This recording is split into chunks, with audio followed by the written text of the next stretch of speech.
لبیک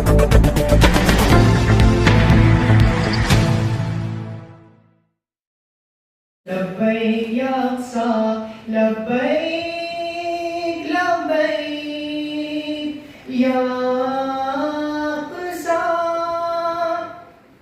اٹھ باندھ کمر مرد مجاہد کج کر لے، مومن ہے تو پھر مسجد اقصی کی خبر لے. اٹھ باندھ کمر مرد مجاہد کج کر لے، مومن ہے تو پھر مسجد اقصی کی خبر لے. مظلوم کی کچھ داد رسی لازمی کر لے، مظلوم کی کچھ داد رسی لازمی کر لے. کچھ جذبہ ایمان بڑھا ذوق خضر لے، مومن ہے تو پھر مسجد اقصی کی خبر لے. لبیک لبیک لبیک یا اقصی لبیک لبیک لبیک یا اقصی. ایوبی کا بیٹا ہوں میں دنیا کو بتا دے، ایوبی کا بیٹا ہوں میں دنیا کو بتا دے. سہونی شرنگیزوں کی پھر خوب خبر لے، مومن ہے تو پھر مسجد اقصی کی خبر لے. لبیک لبیک لبیک یا اقصی لبیک لبیک لبیک لبیک یا اقصی. جا دیکھ فلسطین کے خون آلود بدن کو، جا دیکھ فلسطین کے خون آلود بدن کو. مت راکھ چرا اس سے تو مت راہ مفر لے، مومن ہے تو پھر مسجد اقصی کی خبر لے. لبیک لبیک لبیک یا اقصی لبیک لبیک لبیک یا اقصی لبیک لبیک یا اقصی. تو بہنوں کی چیخوں پہ ذرا کان تو دھر لے، تو بہنوں کی چیخوں پہ ذرا کان تو دھر لے، تو بہنوں کی چیخوں پہ ذرا کان تو دھر لے. اٹھ باندھ کمر مرد مجاہد کج کر لے، مومن ہے تو پھر مسجد اقصی کی خبر لے. اٹھ باندھ کمر مرد مجاہد کج کر لے، مومن ہے تو پھر مسجد اقصی کی خبر لے. ہوٹوں پہ سجانا رہے تکبیر شاہی، ہوٹوں پہ سجانا رہے تکبیر شاہی. اٹھ باندھ کمر مرد مجاہد کج کر لے، مومن ہے تو پھر مسجد اقصی کی خبر لے. لبیک لبیک لبیک یا اقصی لبیک لبیک لبیک یا اقصی لبیک لبیک یا. موجود محترم بزرگوں، ماؤں بہنوں اور بہت ہی عزم حوصلہ ہمت رکھنے والے نوجوان ساتھیوں، السلام علیکم ورحمۃ اللہ وبرکاتہ. محترم بزرگوں اور نوجوان ساتھیوں، یوتھ ونگ اورنگ آباد کی جانب سے پچھلے 10 دنوں سے ایک مہم شروع کی گئی جس کا عنوان دیا گیا گرو انڈیا بائیکاٹ اسرائیل. یہ مہم کے ذریعے سے اس بات کی کوشش کی گئی کہ اورنگ آباد کے تقریباً 90 کالونیز میں اس بات کی کوشش کی جائے کہ اس مہم کے پیغام کو لوگوں کے سامنے رکھا جائے. اس کے لیے مختلف ذرائع اختیار کیے گئے، جس میں 20,000 کے تقریباً اسٹیکرس لگائے گئے اور فارمل میٹنگز کے ذریعے سے اس بات کی کوشش کی گئی کہ کس طریقے سے ہم اسرائیل کے پروڈکٹ کا بائیکاٹ کر سکتے ہیں اور کس طریقے سے ظلم کے اور ناانصافی کے خلاف جو ہے میں وہاں کھڑے ہو سکتے ہیں. تو اس بات کی جو ہے اس کے ذریعے سے کوشش کی گئی. آپ یہ دیکھیے کہ جب بھی اس قسم کی ظلم اور ناانصافی ہوتی ہے تو ایسے موقعوں پر جو ہے اس ناانصافی کے خلاف کھڑے ہونا وقت کی ضرورت ہوتی ہے۔ آپ دیکھیے کہ بہت سارے نوجوان اس موقع سے یہ بات کہتے ہیں کہ یہ بوائیکاٹ کرنے سے کیا فائدہ ہوگا، اس سے ہم کیا کر سکیں گے۔ میں ان سے یہ کہنا چاہتا ہوں کہ دیکھیے فی الحال یہ واحد ہتھیار ہے جس کا استعمال میں اور آپ یہاں رہتے ہوئے کر سکتے ہیں۔ آپ دیکھیے کہ کس طریقے سے وہ کمپنیز جو اسرائیل کے جو پروڈکٹس ہیں جو ہمارے سامنے آتے ہیں اس کا بائیکاٹ کر کے ہم جو ہے ان لوگوں کی حمایت کر سکتے ہیں، مظلوموں کی حمایت کر سکتے ہیں۔ اسی طریقے سے میں آپ کے سامنے یہ بات بھی رکھوں کہ کس طریقے سے ہمارا خریدا جانے والا ایک ایک پروڈکٹ وہ میرے اور آپ کے ذریعے سے جو ہے یہ سمجھیے کہ ہمارے ہاتھ سے جو ہے ہمارے فلسطینیوں کے خون سے ہمارے ہاتھ رنگے ہوئے ہیں اس کے ذریعے سے۔ تو اگر ان پروڈکٹس کا ہم بائیکاٹ کرتے ہیں تو کم سے کم ہم ان مظلوموں کے ساتھ جو ہے کھڑے ہوتے ہیں۔ آپ دیکھیے کہ ہر دور میں اس قسم کی ظلم و زیادتی ہوتی رہی ہے اور خاص طور سے یہودیوں نے ہر موقع میں اس قسم کی ظلم و زیادتی کی ہے۔ آج سے 1450 سال پہلے اگر آپ جائیں اور آپ صلی اللہ علیہ وسلم کے اس دور کو دیکھیں تو وہاں بھی آپ دیکھیں گے کہ کس طریقے سے یہودیوں نے اپنے اس مختلف ذریعے سے کس طریقے سے اس وقت کے سماج کو جو ہے وہ خراب کرنے کی کوشش کی۔ آپ دیکھیے کہ جس وقت آپ صلی اللہ علیہ وسلم اور ان کے ساتھی جب ہجرت کر کے آپ جو ہے مدینہ پہنچے، بے یار و مددگار تھے، بے سر و سامان تھے، لیکن ایسے موقع پر بھی جب آپ نے یہودیوں کی ان ظلم و زیادتیوں کو دیکھا تو آپ نے جو ہے ایک الٹرنیٹ مارکیٹ سسٹم کو اسٹیبلش کرنے کی کوشش کی۔ اور آپ جانتے ہیں کہ اس دور میں یہودی کس طریقے سے لینے کا ایک انہوں نے پیمانہ بنا رکھا تھا اور دینے کا ایک پیمانہ بنا رکھا تھا۔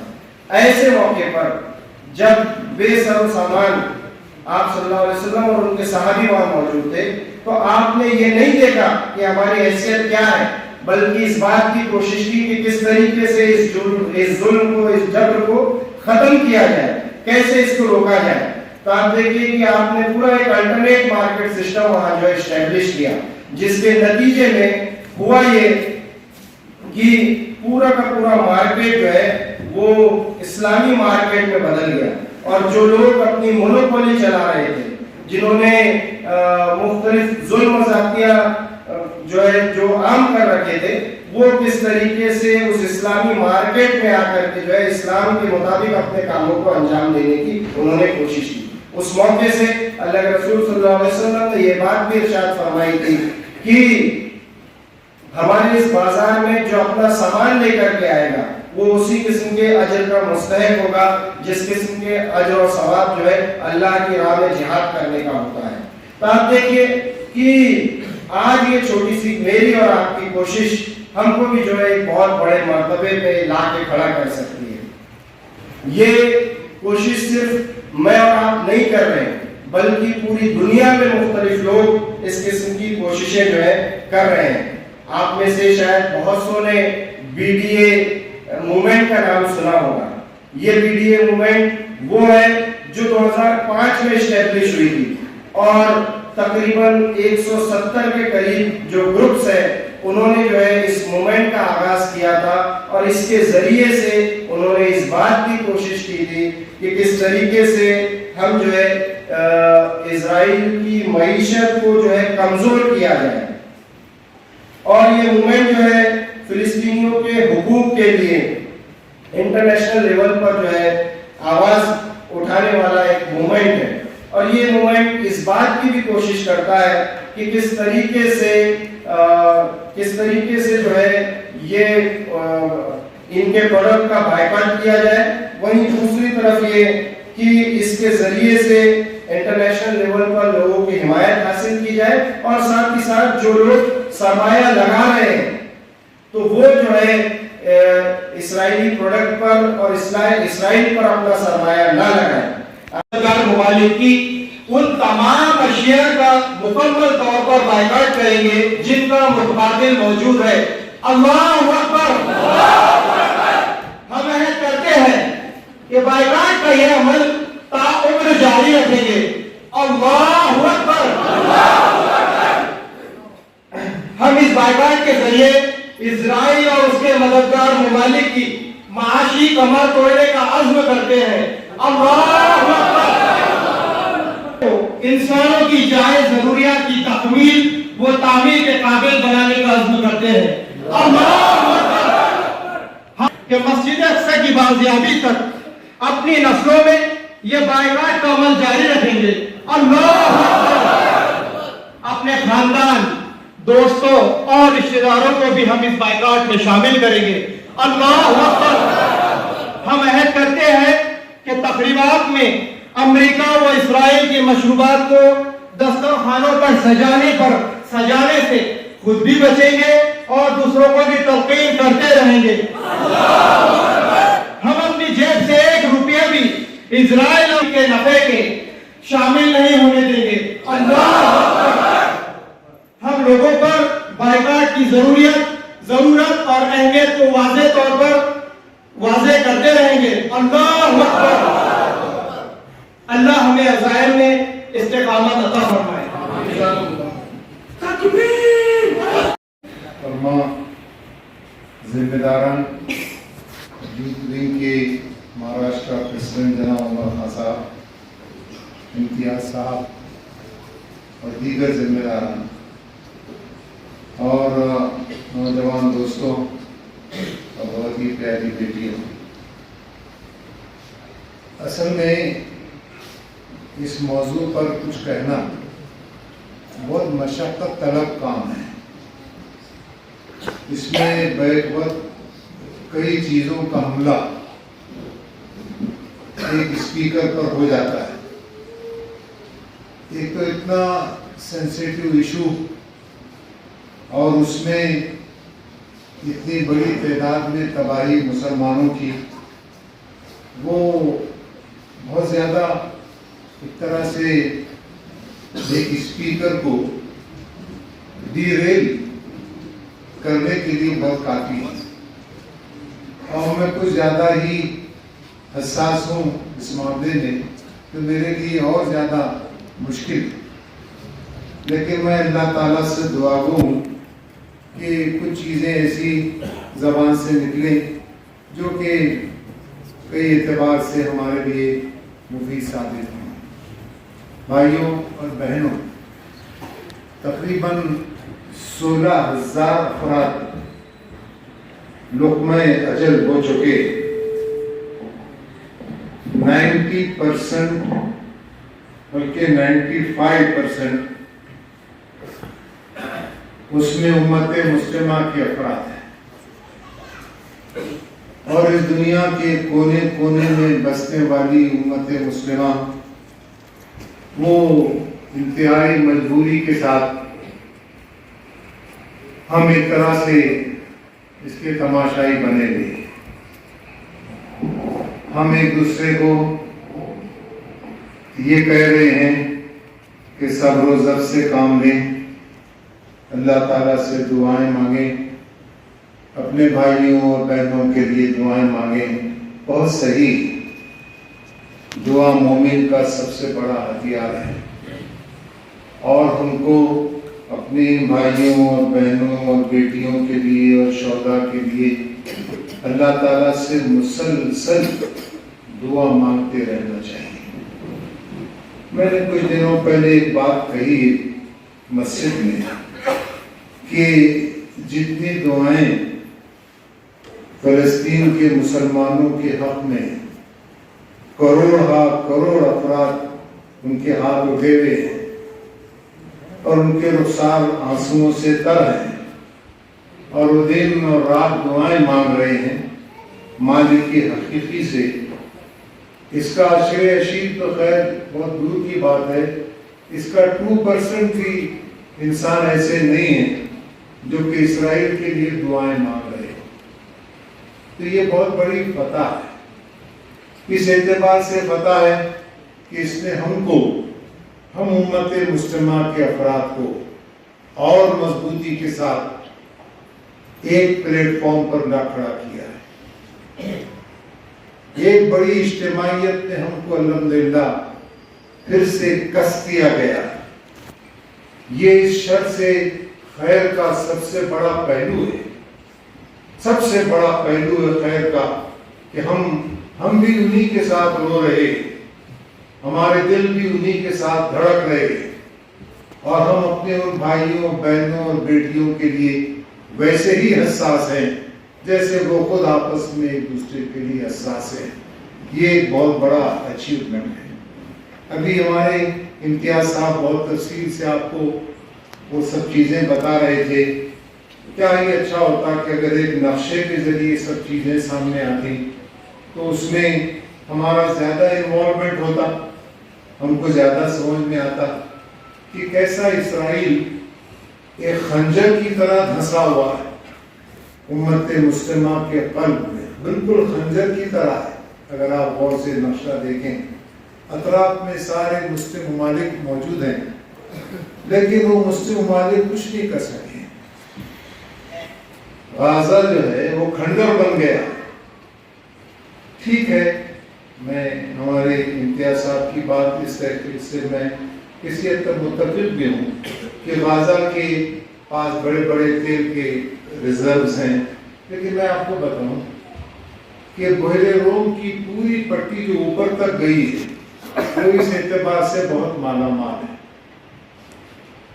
وہاں کئی جو میٹلز ہیں، جو کئی اعتبار سے بہت اہم میٹلز ہیں، ان کے بڑے بڑے ذخائر وہاں موجود ہیں۔ غازہ تو ایک چھوٹا سا مقام ہے جو پوری پٹی اوپر تک گئی ہے بحیرہ روم کے کنارے کنارے، وہ بہت زیادہ رچ ہے، نیچرل ریسورسز کے اعتبار سے بہت مالدار ہے، لیکن ہماری نگاہوں میں وہ نہیں ہے۔ ہماری نگاہوں میں بیت المقدس ہے، ہماری نگاہوں میں قبلہ اول سب سے زیادہ قیمتی ہے، ہماری نگاہوں میں مسجد اقصی سب سے زیادہ قیمتی ہے۔ ہم اس سے ایک لمحے کے لیے بھی ویور نہیں ہونا چاہتے، چاہے اس پوری پٹی میں سونے کے خزانے اگلنا شروع ہو جائیں، لیکن ہمارے لیے وہ کچھ بھی نہیں ہے۔ ہمارے لیے ہمارا قبلہ اول، اور ہم اپنے اس قبلہ اول کے لیے اپنا سب کچھ لگائیں گے انشاءاللہ العزیز، اپنی جان، اپنا مال، اپنا وقت، اپنی صلاحیتیں ہم سب لگا دیں گے انشاءاللہ العزیز۔ میں اکثر سوچتا ہوں کہ جب آپ صبح اٹھتے تو امت مسلمہ کے افراد اخبار کھولتے ہیں تو اخبار میں جگہ جگہ خون ہی خون نظر آتا ہے، فلسطین کا خون نظر آتا ہے، وہاں کے نوجوانوں کا، وہاں کی بیٹیوں کا، ان کا سب کا۔ آپ کا دل غم سے بھر جاتا ہے۔ علامہ اقبال نے بہت عمدہ شعر کہا تھا، میری نوائے غم آلود ہے متاع عزیز، کہ جہاں میں عام نہیں دولت دل ناشاد۔ میری جو نوا ہے، جو غم آلود ہے، آنسوؤں سے رندھی ہوئی ہے، پریشانیاں ہیں اس میں رجوع اللہ کی کیفیت ہے، تو یہ غم آلود ہے میری نوا، اور میرے لیے متاع عزیز ہے۔ میری سب سے قیمتی متاع یہ ہے کہ میں بے حس نہیں ہوں، بلکہ میں ایک بہت حساس دل رکھتا ہوں۔ میں اپنے مسلمان بھائیوں بہنوں کے لیے روتا ہوں۔ علامہ کہتے ہیں کہ میری نوائے غم آلود ہے متاع عزیز، کہ جہاں میں عام نہیں دولت دل ناشاد۔ ایسا دل جو ناشاد ہے ایک بڑی دولت ہے جو ہر ایک کو نہیں ملی بھی۔ تو میرے اچھے بھائیوں اور بہنوں، اس اعتبار سے ہمارا اللہ کی طرف رجوع اور بڑھ گیا۔ ضرورت اس بات کی ہے کہ ہم اس کا بہت اچھی طرح سے جائزہ لیں، بہت اچھی سی انالیسس کریں۔ جب آپ اس کی انالیسس کریں گے، صحیح کہا ہمارے امتیاز صاحب نے کہ 1922 سے آج تک مسلسل خون بہ رہا ہے۔ ابھی انہوں نے عز الدین قسام کا حوالہ دیا تو میں پچھلے قدموں دوڑتا ہوا عز الدین قسام کی تاریخ میں پہنچ گیا۔ عز الدین قسام کو انہی یہودیوں نے شہید کیا اور بہت بے بسی کے ساتھ شہید ہوئے عز الدین قسام۔ ان کی بیٹی نے جب عز الدین قسام کی وہ جو عیادت کی اور پرسے کی جو نشست ہوتی ہے تو اس میں بیٹی نے کہا کہ میرے باپ نے اپنی خون آلود انگلیوں سے جنت کے دروازوں پر دستک دی۔ کیا جملہ کہہ دیا، زندگی بھر کے لیے تڑپا کر رکھ دیا۔ میرے باپ نے اپنی خون آلود انگلیوں سے جنت کے دروازوں پر دستک دی۔ جو ہمارے بھائی اور بہن وہاں شہید ہو رہے ہیں انشاءاللہ وہ بغیر کسی حساب کتاب کی جنت میں جائیں۔ لیکن آپ یہ سوچئے کہ اتنے کروڑوں افراد بستے ہیں اطراف میں، وہ کچھ نہیں کر سک رہے۔ ان کی جو کمزوری ہے، ابھی میں صبح ایک کلپ دیکھ رہا تھا کہ کوریا کے کم نے بیان دیا کہ ہمارا تعلق راس فلسطین سے نہیں، اگر ہمارا تعلق راس فلسطین سے ہوتا تو ہمارے سارے میزائلوں کا رخ اسرائیل کی طرف ہو جاتا۔ اگر ہمارا راس تعلق فلسطین سے ہوتا تو ہمارے سارے میزائلوں کا رخ اسرائیل کی طرف ہو جاتا۔ قوت نہیں رہی آپ کے پاس، اور قوت کا بہم پہنچانا، قوت حاصل کرنا، یہ آپ کو ایک انسٹرکشنز ملی ہوئی ہے قرآن مجید میں۔ قرآن مجید میں انسٹرکشن ہے آپ کے لیے کہ قوت حاصل کرو۔ میں آپ کو، میرے پاس بھی وقت بہت کم ہے اور میں آج بہت کم حاضرین، یہاں پر جو چیز آج مجھے یہاں پیش کرنے کے لیے کہا گیا ہے، غزہ کی حالیہ جو جنگ ہے، اس کے پس منظر میں فلسطین کی کچھ تاریخ اور قیام اسرائیل اور اس سے متصل چیزیں پیش کرتے ہیں۔ بہت سارے سینوپسس ہیں، مجھے لگا کہ شاید جو وقت ہے اس میں یہ سب آسانی سے ممکن نہیں ہو سکے گا، لیکن چونکہ مجھے کہا گیا تو ایک مختصر تاریخ پہلے آپ کے سامنے بیان کر دوں۔ حالانکہ میری خواہش کی کہ آج جو جنگ ہے کیوں ہو رہی ہے، اس کے مقاصد کیا ہے، اچانک کیوں حملہ کیا حماس نے اسرائیل پر، اس کے کیا اسباب تھے، تو ان چیزوں کو میں زیادہ پیش کر سکوں، یہ تھا میرے سامنے۔ کوشش کروں گا کہ وہ چیزیں بھی آ سکیں۔ آپ دیکھیں کہ فلسطین جو ہے یہ کوئی ایک زمین کا مسئلہ ہے صرف، یا ایک لینڈ کا مسئلہ ہے اور کچھ اس طرح کی چیزیں ہیں، ایسا نہیں ہے، بلکہ یہ ایک مرکز رہا ہے۔ حضرت اسحاق علیہ السلام، یعقوب علیہ السلام، داؤد علیہ السلام، جب سے یہ ایک سلسلہ چل رہا ہے۔ اگر بعد رسالت ہم دیکھتے ہیں تو حضرت عمر رضی اللہ تعالیٰ عنہ کی جو خلافت ہے اس میں 638 17 ہجری میں مسلمانوں نے بیت المقدس کو فتح کیا تھا، اور پھر یہ قبضہ مسلمانوں کا اس پر قائم ہوا۔ 1096 سے ایک تک قائم رہا، پھر ایک صلیبی جنگوں کا سلسلہ شروع ہوا، اور اس صلیبی جنگوں میں جو ہے جو یورپ کے عیسائی حکمران تھے انہوں نے اس پر قبضہ کر لیا۔ یہ کچھ 88 ایئر یا 90 ایئر کا کچھ قبضہ ہے۔ پھر صلاح الدین ایوبی کی ایک تحریک جو ہے اس کے سلسلے میں چلتی ہے، آپ دیکھتے ہیں وہ ایک صلیبی جنگوں کا ایک پورا دور ہے صلاح الدین ایوبی کا۔ اس صلاح الدین ایوبی کے بعد سے پھر یہ مسلمانوں کے قبضے میں آیا۔ اس طرح آپ دیکھیں تو 638 سے 638 سے 1917 تک بیت المقدس جو ہے یہ مسلمانوں کے قبضے میں رہا ہے۔ آگے لگے بعد رسالت علیہ ہوئی۔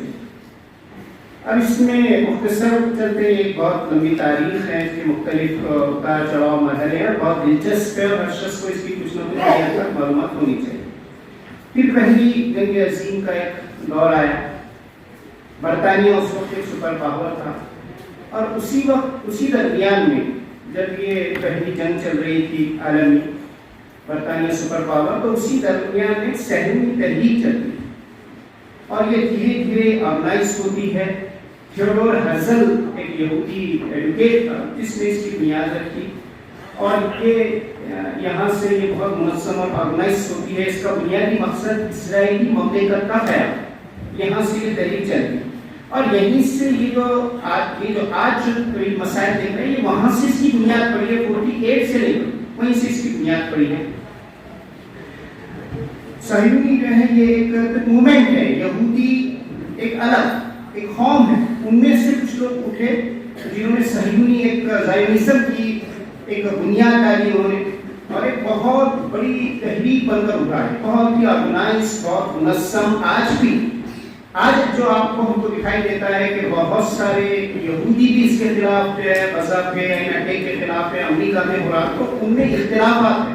ان کو یہ لگتا ہے کہ صاحب یہ جو صہیونی تحریک ہے، موومنٹ ہے، اس نے پورے کارپوریٹ اور پورے چیزوں پہ قبضہ کیا ہے، اس کے پیدا کرتا بہت سارے مسائل ہیں، اور کچھ یہودیوں کی ایک بڑی تعداد پوری نہیں وہ اس کے ساتھ نہیں ہے، وہ اختلافات ہیں۔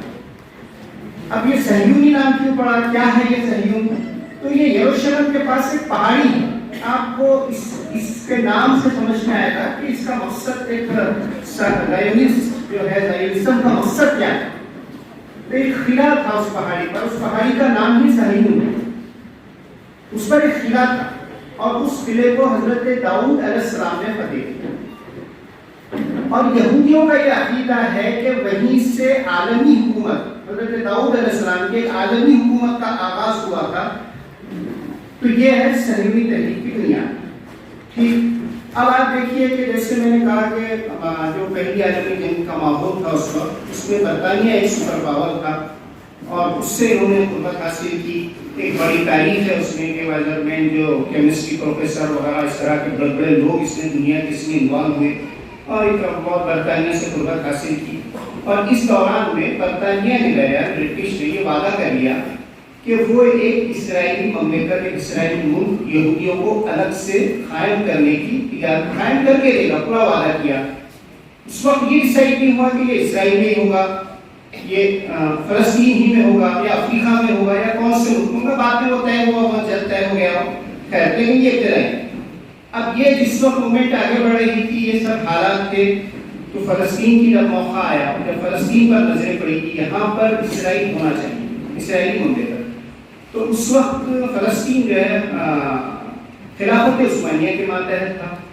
تو کوشش یہ کی گئی کہ جو سلطان عبدالحمید ہیں وہاں کے خلیفہ تھے، ان سے بہت سارے ڈائلاگ ہوئے، سودے بازی ہوئی، بہت ساری کوششیں کی گئی، ان کو آفر دی گئی کئی ڈالرز کی اور یونیورسٹی مختلف، لیکن انہوں نے کسی بھی سودے بازی کو قبول نہیں کہا اور کہا کہ فلسطین میں کوئی اسرائیلی مملکت قائم نہیں، انہوں نے ریفیوز کر دیا۔ اس سے یہ مایوس ہو گئے، اور پھر اب دوسری سازشیں، ایک تو اس حکومت کو کمزور کرنے کی سازشیں شروع کی انہوں نے فرسٹ، اور دوسرے یہ کیا کہ جو شریف مکہ تھے حسین ابن علی، اس وقت ماتحت تو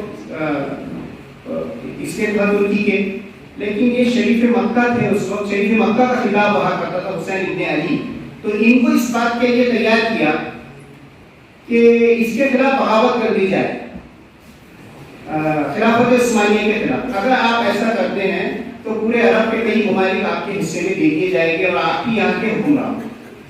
تو اس لالچ میں شریف مکہ جو حسین ابن علی تھے، انہوں نے وہاں پر بغاوت کر دی سلطنت عثمانیہ سے۔ پھر وہ پورا بغاوت کے بعد جو ہے یہ برطانیہ کی ایک سازش تھی، بہرحال وہ اس میں کوئی مخلص نہیں تھے۔ اس دوران میں سائپرس ریکارڈ ایک معاہدہ ہے جو فرانس کا اس پر قبضہ تھا فلسطین پر بعد میں، تو اس وقت انہوں نے کیا کیا کہ ایک معاہدہ کر دیا آپس، اور یہ معاہدہ کیا کہ اگر یہ جنگ کے بعد جو بھی علاقے آئے گے تو اس کو آپس میں بانٹ لیا جائے۔ ایک طرف دیکھیے آپ کہ ان کو یقین دلایا جا رہا ہے کہ آپ ساری مملکتیں آپ کو دے دی جائے گی، اور دوسری طرف جو ہے برطانیہ، اگر آج ہم کو یہ نظر آتا ہے کہ اس کا پورا ماسٹر مائنڈ امریکہ ہے آج ایسا، لیکن اگر آپ تاریخ میں جائیں تو امریکہ کا کردار 20% اور 30% نظر آتا ہے۔ برٹش کا کردار آج کی جنگ میں بھی برٹش کا کردار بہت بڑا، بلکہ آج کی جنگ برٹش کی بنیاد پر۔ تو یہ دیکھیے آپ کہ اس میں برٹش برطانیہ کا کردار بہت بڑا رہا ہے، اس میں امریکہ کا کردار بعد میں آیا ہے۔ تو بہرحال اس نے ان کے ساتھ ایک معاہدہ کر دیا، پھر وہ ایک تاریخ اور آگے بڑھی بلفور ڈکلیریشن وغیرہ اس میں آئی ہے، پھر اس کے بعد ایک خفیہ معاہدہ برطانیہ نے جو ہے ان کے ساتھ کیا، جو اس کو سان ریمو معاہدہ کہا جاتا ہے۔ تو اس طرح کے مختلف معاہدات ہوتے رہے۔ اب اس میں بغاوت ہو گئی، اب کیا ہوا کہ حالات تبدیل ہوئے، برطانیہ سپر پاور، جرمنی کی شکست کی، ترکی نے جرمنی کا ساتھ کیا تھا، جو کچھ اس جنگ کے حالات میں ہمارا سبجیکٹ نہیں۔ بہرحال اب یہاں ہوتا ہے جناب حسین اپنے علی کے ساتھ دھوکہ، جو شریف مکہ تھے جنہوں نے بغاوت کر لی تھی، اور برطانیہ 1922 میں لیگ آف نیشن، یہ لیگ آف نیشن جو ہے یہ آج کی اقوام متحدہ سلطنت، یہ سب انہی کے کھڑے کیے ہوئے، اس میں سے کوئی بھی کبھی کسی بھی معاملے میں مخلص نہیں رہا، تو یہ سب انہی کے کھڑے ہوئے۔ تو لیگ آف نیشن تھا جس میں فلسطین جو ہے برطانیہ کے حوالے کر دیا۔ اب آپ دیکھیے کہ 1922 سے تو 1948 تک برطانیہ کا قبضہ اس پر رہتا ہے، فلسطین پر، لیکن کرتا کیا برطانیہ؟ تو برطانیہ یہ کرتا کہ پوری برطانیہ کی کوشش یہ ہوتی کہ یہاں پر کیسے اسرائیلی مملکت کو قائم کیا جائے، اس کی اسٹیبلٹی کیسے ہو، اس کا ساری تیاریاں اس کی جائے، یہ سب سے بڑا کام کرتا ہے۔ مطلب یہ کیا اس نے کہ کئی سرکاری زمینات، کیونکہ اس کا حکیم تھا، تو کئی سرکاری زمینات گاؤں کے گاؤں یہودیوں کے نام پر کر دیے۔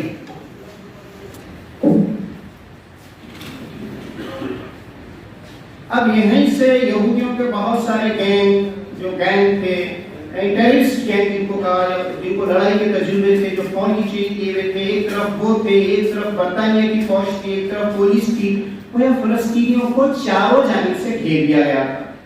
اور اب اس مومنٹ میں کوئی قتل عام، چاروں جانب سے اتنا بڑا قتل عام ہے یہ، اور یہ برٹش امپائر کی۔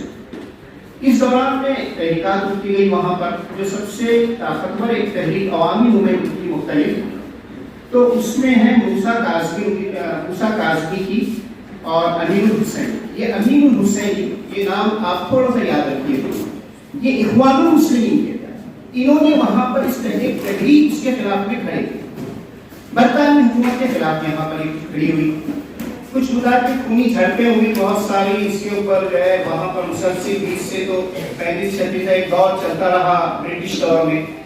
اب اس میں کیا ہوا، ایک موڑ آیا، اس موڑ میں عزیز الدین القسام نے ان کو 1935-36 کے آس پاس یہ جو عوامی جدوجہد تھی، اس کی قیادت اخوان نے ان کے حوالے کی۔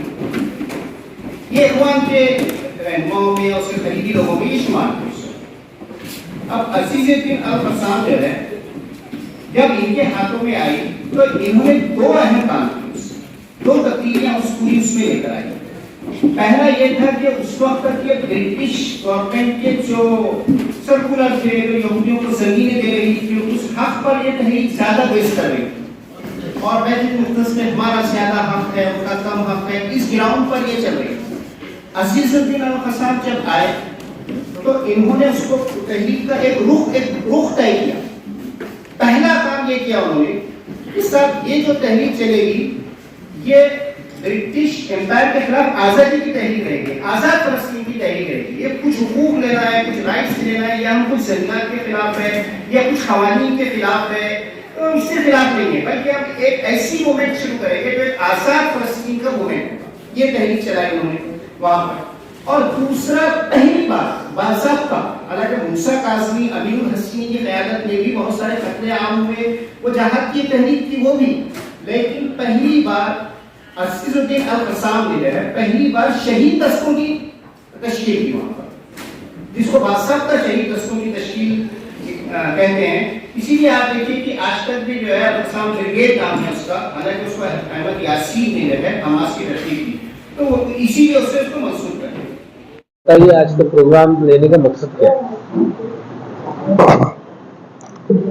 یوتھ ونگ نوجوانوں کی وہ تنظیم ہے جو نہ صرف نوجوانوں کے مسائل پر کام کرتی ہے بلکہ سماج کے میں موجود جتنے مسائل ہیں ان تمام مسائل کو حل کرنے کی کوشش کرتی ہے۔